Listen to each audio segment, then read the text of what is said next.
7:20 a.m., the 3rd of February 2026. Gvardeyskoye Air Base, in northern Crimea, suddenly lit up like daylight. A series of massive explosions tore through the darkness, sending pillars of fire hundreds of meters into the sky. The shockwaves were so powerful they triggered seismic sensors as far away as mainland Ukraine. The target was not a conventional weapons depot. It was a full deployment of Russia's Rs-24 Yars intercontinental ballistic missile system, one of Moscow's most critical strategic deterrents, worth billions of dollars and long portrayed as virtually untouchable. Ukraine didn't just disable a single missile. The strike hit the entire staging area and storage complex, setting off a chain reaction of explosions that turned the base into a sea of fire before Russian forces could even respond. What stunned observers most was how the attack was carried out. Just 2 F-16 fighter jets, operating safely within Ukrainian airspace, working in coordination with 10 small, low-cost UAVs, simple in appearance, yet controlled with extraordinary precision. Before we continue, share your view below. Type 9 if you support Ukraine. Type 1 if you support Russia. And if you stand for peace, type 5. To understand how this catastrophe unfolded, we need to rewind to late January 2026.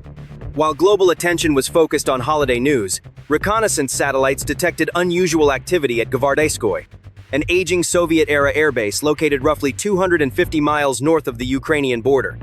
This was no routine exercise. Russia was staging a high-level strategic show of force, deploying Rs-24 Yars missile units outside its internationally recognized territory for the first time, specifically to Crimea. For anyone unfamiliar with Kremlin statements, the Rs-24 Yars is a cornerstone of Russia's nuclear deterrents. It is a solid-fuel intercontinental ballistic missile with a range exceeding 10,000 kilometers, capable of hypersonic speeds above Mach 20 during re-entry. Each missile can carry multiple independently targetable re-entry vehicles, MIRVs, allowing a single launch to strike several targets simultaneously. Deploying 10 mobile Rs-24 launchers in Crimea was effectively a direct pressure move against European capitals. Naturally, Russia did not leave these strategic assets exposed. Gvardeyskoye was transformed into a multi-layered fortress. 3 S-400 battalions, supported by long-range radar systems, controlled vast swaths of airspace. Pantsir S-1 units provided close-range defense against missiles and drones. Notably, instead of the Tor M2 system used in the past, Russia deployed the Borisogledsk 2 electronic warfare complex, not a kinetic weapon, but a powerful jamming system designed to cripple communications, GPS signals, and UAV control links across dozens of kilometers. On paper, this combination created a near-perfect defensive bubble. For any conventional military, attacking such a target would have been impossible. But Ukraine didn't fight conventionally. Ukrainian command understood that Russia had spent years and billions of dollars assembling precisely these 10 Rs-24 launchers. Their plan was therefore brutally simple and extraordinarily risky. Not to strike while the missiles were mobile, not during initial deployment, but to wait for the exact moment when all launchers were concentrated, fully armed, and at their most vulnerable. To execute this, Ukraine prepared a highly specialized strike package, 2 modern F-16 seconds, 10 long-range loitering attack drones, and most critically, the exploitation of a deadly blind spot in Russia's defensive system. Ukrainian aircraft never entered the S-400 kill zone. The board had been set long in advance. As the sun set on February 2nd, silent shadows lifted from a hidden runway near Chernihiv. The hunt had begun. At 11 p.m., the stillness of Ukraine's night sky was broken by a low, steady hum. The engines of Lyuty UAVs, Ukraine's primary deep strike drones. Each drone costs only about $15,000, yet had a range of nearly 600 miles. Immediately after takeoff, they didn't climb. Instead, they dove low, extremely low, activating terrain-following mode at an altitude of just 140 feet. At that height, they vanished beneath the radar horizon, slipping under Crimea's forests and terrain contours, effectively invisible to long-range radar systems. For the next 3 hours, 10 small drones quietly pushed deep into enemy territory. Navigation relied on high-precision inertial guidance, fused with anti-jamming GPS, constantly correcting their flight paths in millisecond increments, achieving near-perfect accuracy. Still, 6 drones alone were not enough to crack the defensive fortress surrounding Gvardeyskoye Air Base and its Rs-24 Yars missile unit. Ukraine needed one decisive element, a lure big enough to force the enemy to swing the front door wide open. And then, F-16 No. 1 appeared. Let's call it Wild Weasel. This F-16 was not a standard fighter. It was an airborne electronic warfare platform. Under its wings, Wild Weasel carried 4 AGM-88 HARM missiles, designed specifically to hunt and kill air defense radars. But its most dangerous weapons weren't missiles at all. They were 2 ADM-160 MAL-J electronic decoys. Now, put yourself in the seat of a Russian S-400 battalion commander. At 7:32 a.m., Wild Weasel handed them their worst nightmare. From the safety of Ukrainian airspace, the F-16 released the 2 MAL-J decoys. These were small flying devices, but capable of perfectly simulating the radar signature of large aircraft, even mimicking an entire strike package or a strategic bomber. On the gravestone radar screens at Gvardeyskoye, everything suddenly spiraled out of control. Operators didn't see 2 decoys. They saw a full American-style air assault, charging in at 25,000 feet. The base snapped awake. Air raid sirens screamed through the frozen night. Under extreme pressure, S-400 crews reacted exactly as Ukraine had predicted, locking targets and firing. 3 48N6E missiles launched. Each one cost roughly $2 million. Each launch was like buying a $2 million lottery ticket and winning nothing but smoke. Not a single missile came close to a Lyuty drone.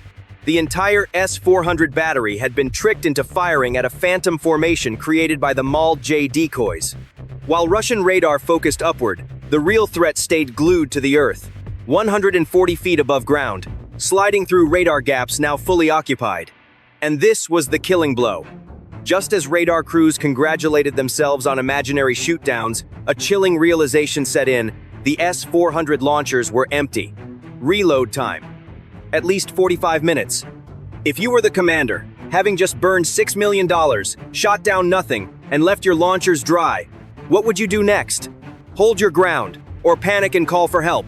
Because while Russia hesitated, Act 2 of the firestorm began. Wild Weasel was not alone. Quietly, behind it, F-16 No. 2 appeared, call sign Sniper. If Wild Weasel was loud and provocative, Sniper was a ghost. It flew low, silent, patient, waiting for the precise moment when Russia's inner defenses were fully distracted. By now, 6 Lyuty drones from Wave 1 had crossed the 10-mile inner perimeter around Gvardeyskoye.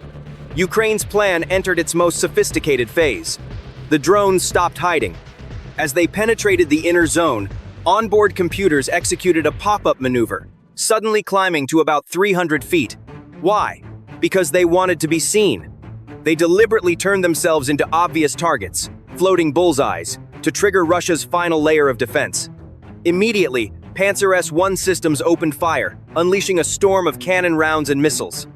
At the same time, the Borisogledsk-2 electronic warfare complex went active, blasting powerful, jamming across communications, radar bands, and UAV control links. An electromagnetic fog swallowed the base. The sky over Gvardeyskoye became a chaotic mess of tracers, jamming signals, false returns, and overlapping noise. And in that chaos, the real strike was already on its way. The twin 30mm cannons of the Pantsir system roared, firing thousands of rounds per minute. At the same time, Borisogledsk-2 flooded the spectrum, drowning the battle space in electronic noise and forcing Russian defensive systems to process more data than they could handle. This was target saturation. By deliberately sending 6 drones, each costing only $15,000, into the inner defense zone, Ukraine forced Russia to commit every last ounce of firepower, radar attention, and electronic warfare capacity to deal with decoys. While Russian crews believed they were regaining control, the real strike was already slipping into position. 60 miles away, F-16, Sniper officially entered the fight. The pilot armed the weapon system. Under Sniper's wings hung the AGM-158 JASSMER, a long-range stealth cruise missile. This was not an ordinary weapon. Each JASSMER costs roughly $1.3 million, with a range approaching 600 miles. Think of it as special forces in missile form.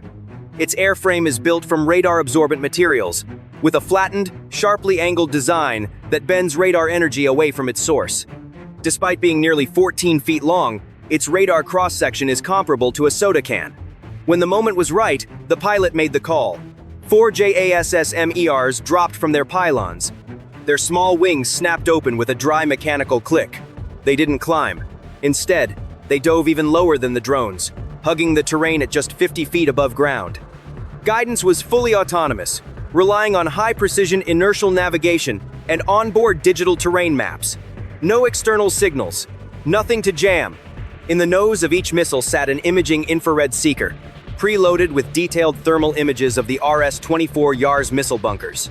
Even if Russia saturated the airwaves with jamming, the JASSM-ERs would still recognize their targets.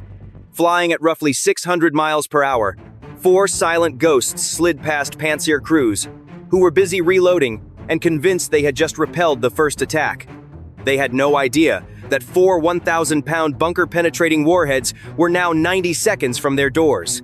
But the disaster wasn't over. There was still one final link to collapse in this 3-layer failure chain. The RS-24 Yars launchers are mobile systems designed, in theory, to escape destruction. And that very feature became the killing blow. Ukraine's second attack wave, consisting of 4 final strike drones, was timed with near-surgical precision. They arrived neither early nor late, but exactly as bunker doors opened and RS-24 transporters began preparing to move. Now imagine you're the RS-24 battery commander. Your S-400 is empty. Your Pantsir units are desperately reloading. Gvardeyskoye 2 is operating at full power, choking the spectrum, but it can't stop autonomous weapons. And 4,000 pounds of penetrating explosives are inbound. What do? Stay inside and pray the concrete holds. Or run, and hope the fragments miss you. In 30 seconds, the laws of physics would redraw the map of Gvardeyskoye. 7:45 a.m. The final 90 seconds of the RS-24 Yars unit. Inside the reinforced bunkers, the air was thick with ozone, hot smoke, and diesel fumes. Russian technicians panicked, ripping out connections, slipping on ice-cold concrete. Evacuation orders had been issued 3 minutes earlier, but an RS-24 launcher isn't a sedan. It's a 50-ton machine, demanding time and precision. Ukraine had denied them both.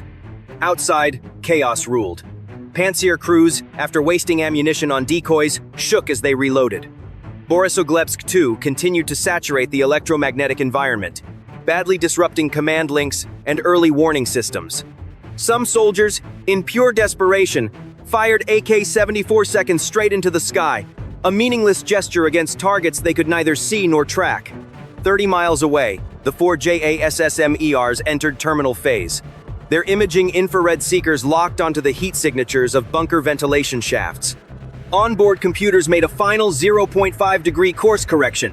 Precise, cold, irreversible. The first JASSM-ER struck Bunker 1. It didn't explode immediately. The missile used a programmable FMU-152 fuse, designed to delay detonation until after penetrating more than 20 feet of reinforced concrete and packed earth. The explosion occurred deep inside the shelter, directly above the solid fuel motor of an RS-24 Yars missile. At that moment, nothing at Gvardeyskoye mattered anymore. The 1,000-pound warhead was only the spark. The real nightmare began when the RS-24's solid fuel ignited. This wasn't ordinary fire. The propellant, a high-energy mixture of aluminum powder and ammonium perchlorate, is impossible to extinguish and impossible to control.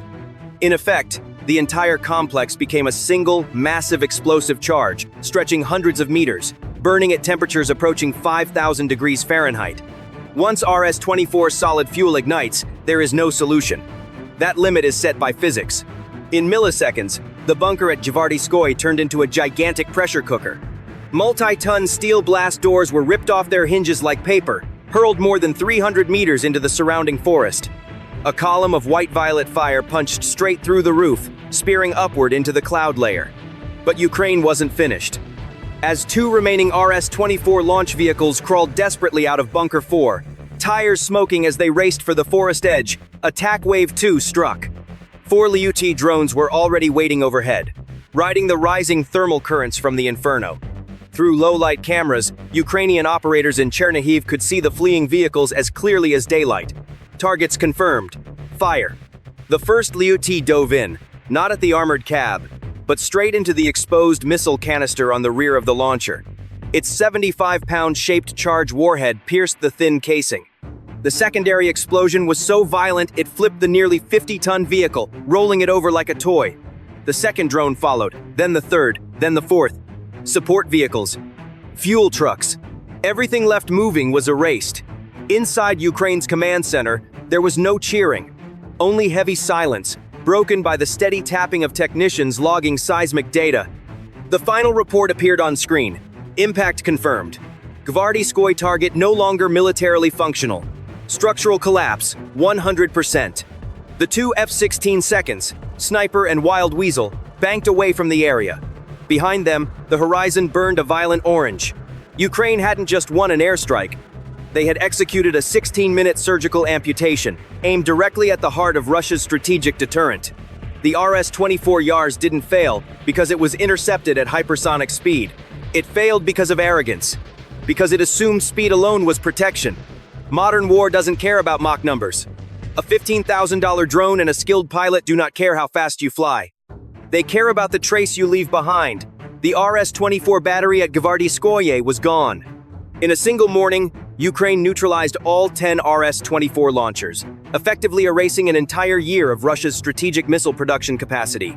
In financial terms, Moscow just absorbed a 100% loss on a multi-billion-dollar investment before the product was ever used. For months, the Kremlin had wielded the RS-24 as a geopolitical threat, warning Europe with talk of hypersonic speed and unstoppable weapons. Ukraine proved a core truth of modern warfare. You don't need to intercept a missile at Mach 20, if you can destroy it while it's still in the garage. The RS-24 is terrifying only when it's hidden. Once it becomes visible from space, it's just an expensive liability. The invincible shield shattered. The hypersonic threat was neutralized by gasoline engines, low-cost drones, and very smart Western software. Bye for now.